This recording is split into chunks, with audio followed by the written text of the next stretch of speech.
Mike's Daily Podcast.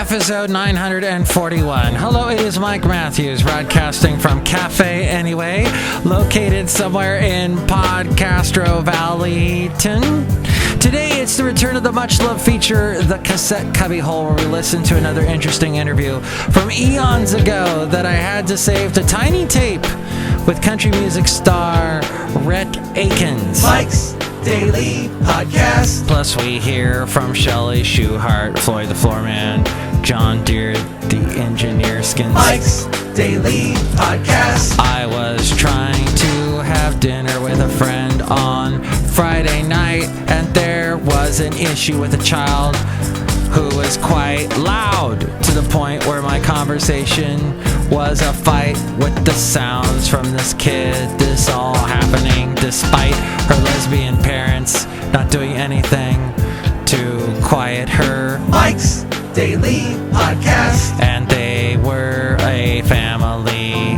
that did anger Mike's me. Daily Not because of their sexual Podcast. preference, but because they were one of those families that do something I see straight families do at restaurants all the time, and that is linger.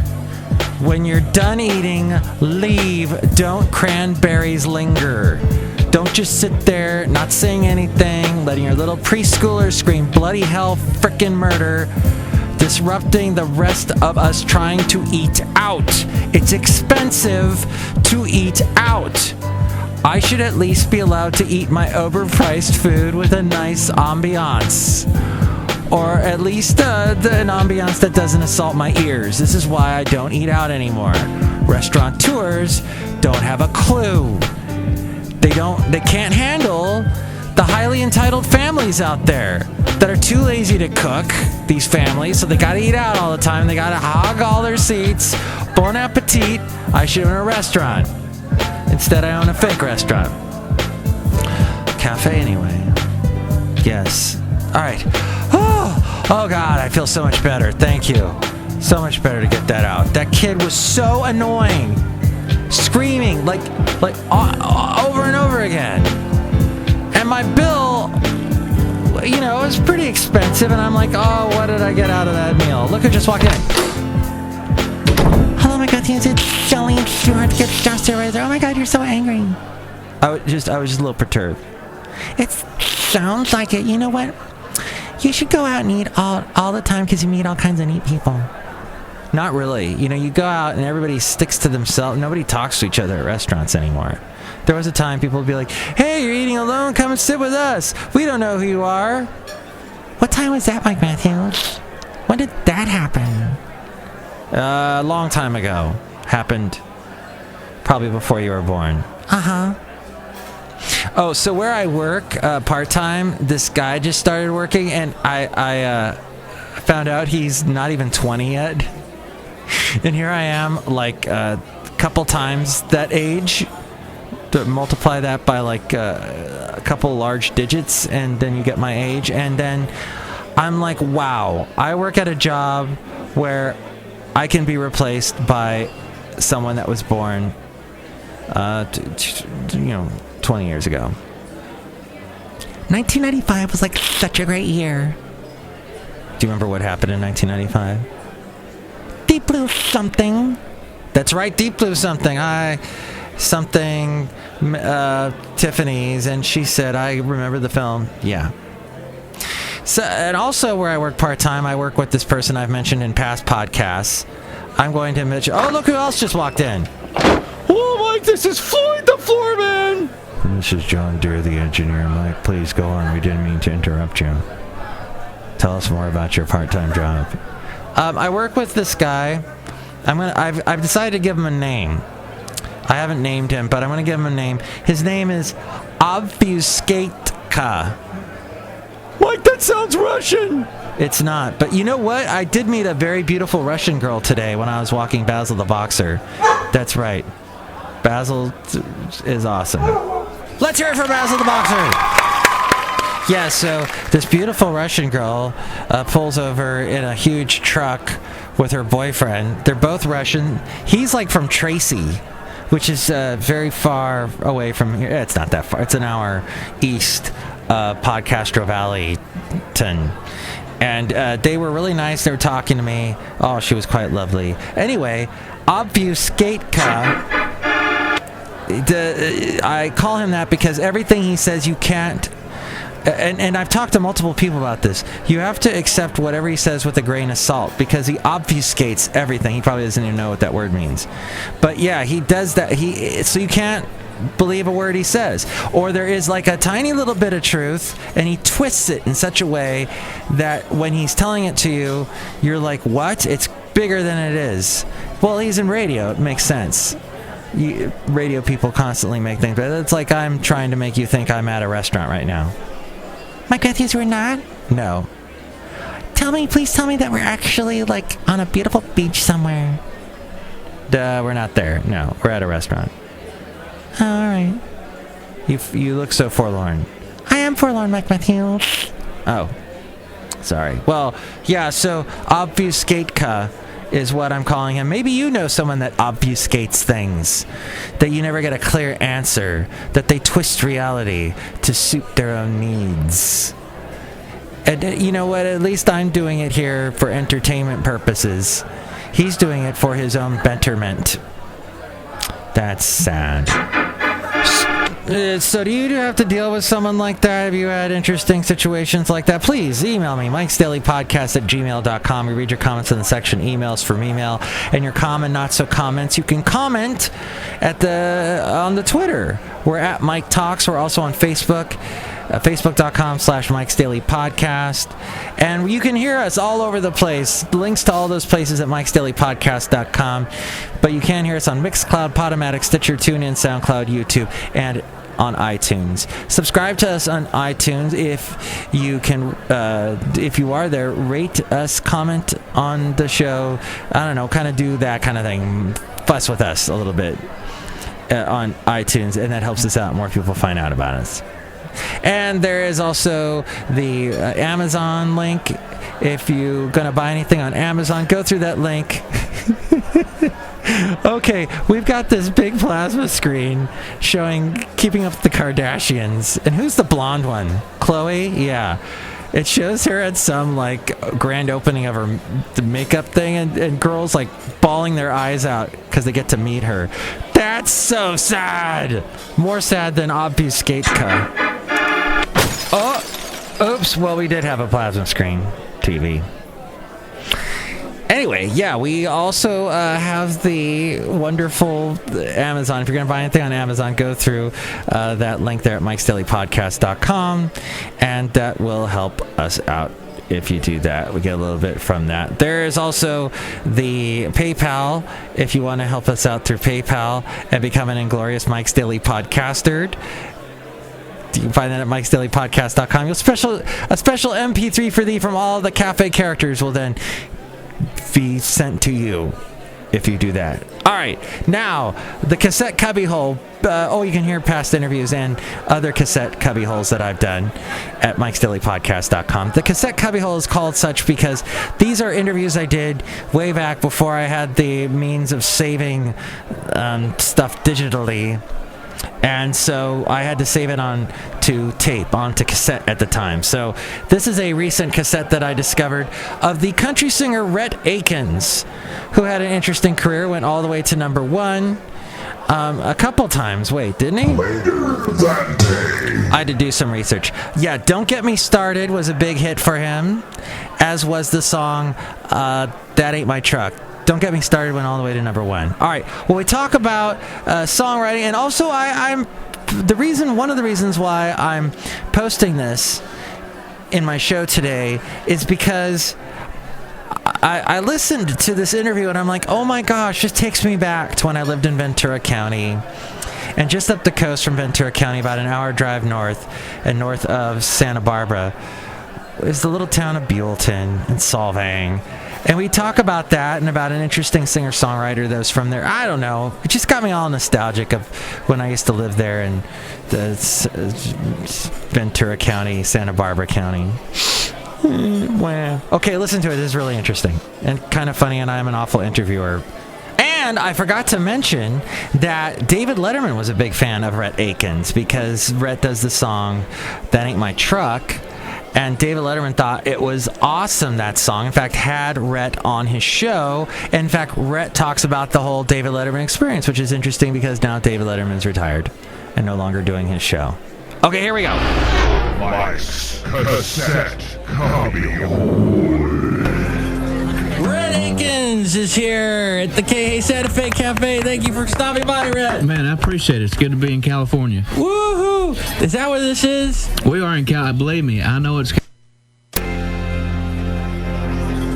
RHETT Akins is here at the CASSETTE Cafe. Thank you for stopping by, RHETT. Man, I appreciate it. It's good to be in California. Woohoo! Is that what this is? We are in Cal. Believe me, I know it's California because I've been in 6 inches of snow and 7-degree weather back in Nashville for about the last week. So it's definitely California. Welcome to California. Appreciate Isn't it. It's like a total vacation. It's awesome, man. We just drove.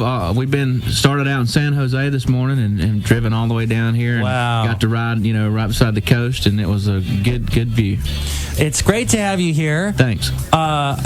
People know who you are, but let me just fill in an interesting little fact. You started, your first single was "I Break for Brunettes," and wasn't it? What they're talking about was the very first thing. Very Brunettes was second. What they're talking about. Yeah, this must be what they're talking about. Yeah. That's it, yeah. All right. Break for Brunettes was second. I break for brunettes, blondes, and Corvettes. For redheads, I stop on a dime. Yeah. Woohoo! Anyway, that was my point, was you had a song called "I Break for Brunettes," and that made so many brunette women out there happy. Yeah, they were pretty happy about that. Did you get loads of compliments? And happy? We still, man, that's like the first song we play every night live. Wow. And it slams. I mean, it's just a song that's great for a live venue. You just come out there, drums are kicking, and just get that guitar cranking up, fiddles sawing, and people are on their feet from the very start. That's what my favorite thing about playing live is just getting people out of their seats, and just jamming and rocking and clapping hands, stomping feet. And then, of course, That Ain't My Truck, which I remember hearing David Letterman said that was like his favorite song. Right, yeah. He had you on the show, didn't he? Called me up. He was riding, I think he lives in Connecticut, and on his way to work, I guess to New York City, he was scanning the stations, and he happened to hear That Ain't My Truck, and he thought it was hilarious. He thought it was just funny. And I was like, dude, this is a heartbreak song. It's not too funny, but Dave has a real weird sense of humor. So he was like, find out who that guy is and bring him on up. So I went up to New York in December and was on the show, and he pronounced my name and the song wrong. He called me RHETT Akins, and then he said the song was called That's Not My Truck, whatever. And Paul Schaefer corrected him on both of it. And at first I was upset, like my first time on David Letterman, he messes up my name and the song. But it worked out good because from that point on, he said my name the rest of the night. I mean, he put my name and song in the top 10 list. He, commented about it between every break, and he said, tomorrow night on the show we got Walter Cronkite, that ain't my truck. And he just kept saying, cool things about me and my song the rest of the night, so it worked out good. What was the food spread like back there? Man, you know what? I was so nervous. I don't remember. All I remember was that it was so cold. Really? Back there. They say that David keeps the temperature down like 50 degrees. Wow. Because it makes you more nervous. He says it brings more energy to the show because people are cold and they're kind of shaking, and it definitely, I didn't need it, man. I needed some heat, but it was cool to sit in the dressing room at the Ed Sullivan Theater, look on the wall and see pictures of Elvis and the Rolling Stones and the Doors and the Jackson 5 and everybody that's there, that was on the Ed Sullivan show that had played there, and to think that here I am going to play it. Wow, so it's like a big museum kind of back there with different artifacts, and that is a very famous historic, as far as television goes. Yeah, another thing is that nobody ever speaks to Dave before the show or after. You speak to Dave only during the show if spoken to, and he doesn't come around and do like pre-show interviews or anything. Yeah. Because I'm sure you've been on a lot of talk shows. A lot of people do pre-interview type deals. Right. Yeah, they usually have somebody come by, and say, they want to ask you this question or we want to talk about this. But Dave does it right off the cuff. I think that's why, his show's been so successful, because he's so quick-witted. I don't think he wants to know what he's going to talk about. He just likes to talk about what he wants to talk about. And it seems like that most guests that come on the show, you never get around to talking about why they were there in the first place. They're there to promote a movie, or something, and you never end up talking about the movie. You just talk about, And I should say RHETT Akins has a new CD called Friday Night in Dixie. Right, yeah. I should take that. That was my cue. It's on Audium Records, and this is out.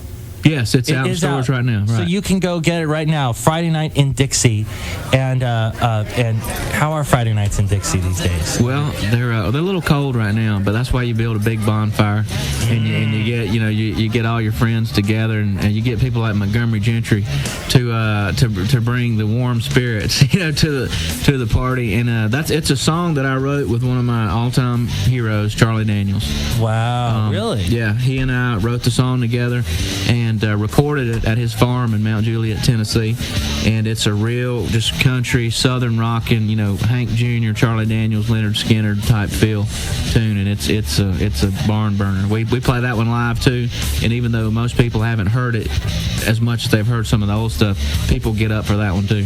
And Charlie Daniels, I've never met him. He just an amazing. He's the greatest. You ask Montgomery Gentry, Travis Tritt, everybody that works and knows Charlie Daniels. I mean, you admire him so much for his music, but as a person, he's like the greatest guy in the world. I mean, he takes you under his wing and just, answers questions, gives you advice. He'll just do whatever you want to do. He just likes people and likes to make music.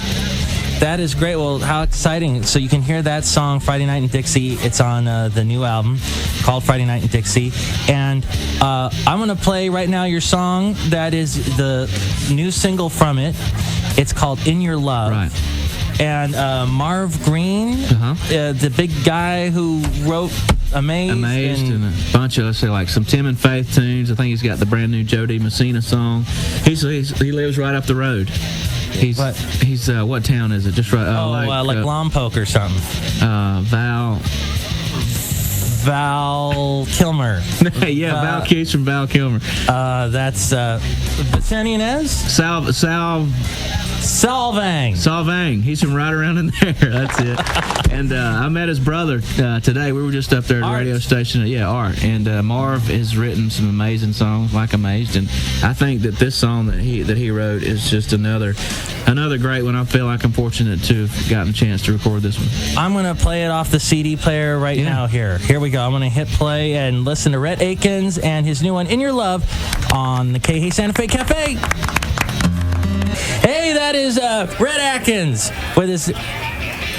RHETT Akins. I pulled a David Letterman there. I apologize, Rhett. In Your Love, off of his new record called Friday Night in Dixie on Audium Records at the Hey Santa Fe Cafe. Rhett, could you play a little of that Friday Night in Dixie? Thursday night in California. Yeah. We'll play Friday Night in Dixie. Okay. Thursday night in California right here. This is a song that I wrote with Charlie Daniels, and it's one of my favorites for obvious reasons, right, with one of my heroes.